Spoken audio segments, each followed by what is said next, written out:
그리고 작은 배로 하면서 사업성이 난다 그러면 늘려도 상관이 없어요. 내가 돈을 조금 투자하고 싶으면 미리 투자가 돼 있는 배들을 사는 게 좀 더 낫죠. 안녕하세요, 기농타임 안피디입니다. 오늘은 특별히 많은 분들이 어려워하시는 중고 어선을 잘 고르는 팁을 공유해드리기 위해서 해남 땅끝에서 여객선으로 30분 거리에 있는 노화도에 왔습니다. 오늘 소개해드릴 분은 삼남 매참 전복의 조상현 대표님이십니다. 호쾌한 바닷사람답게 아낌없이 중고어선 구입과 기여를 위한 모든 꿀팁을 전해주셨는데요. 그럼 지금 바로 확인해 보시겠습니다. 저는 노화에서 전복을 양식하고 있는 47의 조상현입니다. 전복 키우게 된 지는 이제 3년 정도 됐습니다. 29부터 40살 될 때까지 당진에 있는 동부제철에서 근무를 했었어요. 솔직히 말하면 여기 이제 누나가 결혼을 이쪽으로 와서 하긴 했지만은 기여지 선택이나 등등 생각했을 때는 그런 부분은 전혀 고려하지 않았고 가족과 같이 하고 있는 일은 전혀 없고 없는 게 오히려 더 낫지도 않을까 싶어요.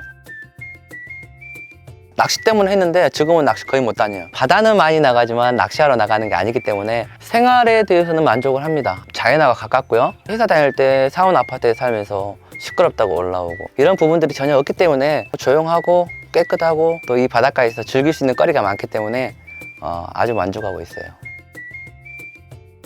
저는 신조선보다는 이제 새로 배를 짓는 것보다는 이렇게 중고배도 괜찮다고 생각하는 그런 사람인데, 배는 FRP로 돼 있어서 새배나 중고배나 어떤 차이가 없습니다. 대신에 엔진에 대한 감가상각은 좀 심하게 떨어질지 모르겠지만 가격의 차이는 있지만 성능의 차이가 없는 거죠. 그래서 중고배도 충분히 권장하고 고려할 만한 그런 것 같아요. 허가 빼고 그 200마력짜리 엔진하고 지금 이 배를 1700에 구입했었습니다.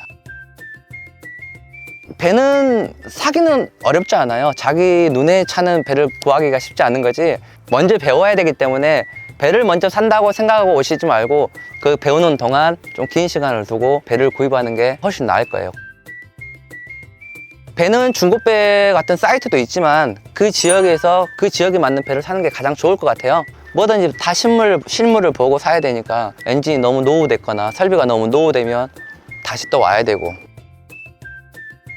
각 지역마다 배 형태가 좀씩 틀려요. 지금 이 배는 이쪽 지역에서 전복 관리선을 쓰기 위해서 만드는 형태라서 배가 좀 낮고, 고흥이나 이런 쪽은 배가 좀 높고 깊고, 크기도 먼저 아셔야 돼요. 자기가 이길 수 있는 배, 그리고 그 용도에 맞는 배, 조금 작게 시작했으면 키우면 되거든요. 너무 크게 시작하면 그때부터는 이제 기회비용들이 많이 들어가잖아요.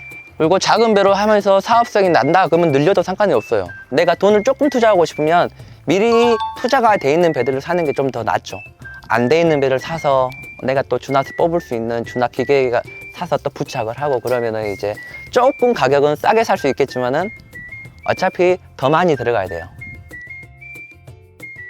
중고배는 손해를 안 보고 살려면 엔진이죠. 배 가격보다 엔진 가격이 훨씬 비쌉니다. 보통 한 200마력짜리 지금 새 걸로 논다 치면 한 2,800 정도 해요. 배는 2,000 안 들어가요. 새로 짓는다 하더라도. 배는 고장이 없습니다. FRP 때문에 깨지고 예를 들어서 구멍이 나면 떼우면 돼요. 갈아내고 다시 FRP 붙이고 그럼 다시 새 배가 되죠. 근데 엔진은 고장이 나서 한번 엔진을 뜯게 되면 보통 수리비가 50에서 100만원, 200만원 이 단위가 틀려요. 엔진 상태, 연식, 운행 시간 이런 걸 이렇게 감안하시면 당했다 이런 개념은 없을 거예요. 엔진은 보통요 이렇게 돼 있어요. 여기는 제가 엔진을 타는 시간이에요. 971시간. 그리고 그 엔진에 연도가 있어요. 연도. 저희들 이제 선박 검사증이 다 있어요. 근데 이제 바다에서 쓰는 그런 것들이라서 우리가 보통 그래요. 이게 엔진 같은 경우는 한 1200시간 그 정도 타면은 좀 고장이 좀 생겨요. 조금씩. 근데 이제 그거는 주인의 관리 상태에 좀 이제 많이 들어가는 부분들이라서 엔진 오일 자주 교체하고 장고장고시 오래 타는 거고요. 저희가 이제 가장 크게 하는 엔진 같은 경우는 블럭이 나갔다 아니면 하부가 나갔다 이런 단어를 써요. 스크류가 달려있는 이 부분이 하부라고 그러고요. 그러면 하부에서 이제 힘이 이렇게 들어와 있죠. 돌리면 같이 돌아가게끔. 헤드 쪽에 우리가 블럭이라 그래요.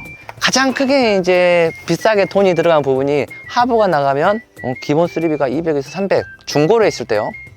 새고로 했을 때는 600, 700. 블럭이 나갔다 그러면 700, 800. 수리비만. 나머지 조금씩 하는 것들은 크게 이제 수리비가 나가지 않는데, 배를 타고 간다고 바다에는 아무것도 없을 거야.